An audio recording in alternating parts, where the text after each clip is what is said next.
আল্লাহর রাসূলের বাণীতে এসেছে ইসলামের 5টি স্তম্ভের জ্ঞান। আল্লাহ ব্যতীত নেই কোনো উপাস্য।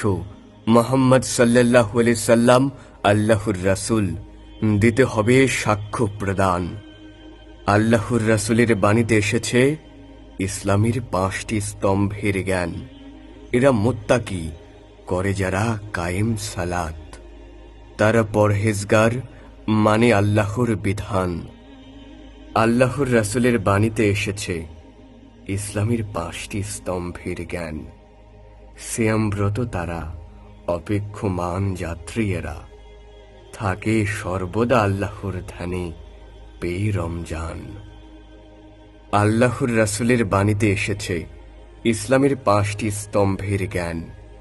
হজকে করে অনুসরণ, সত্যপরায়ণ, এদের আকীদা হচ্ছে সুন্নাহ ও কোরআন। আল্লাহর রাসূলের বাণীতে এসেছে ইসলামের 5টি স্তম্ভের জ্ঞান।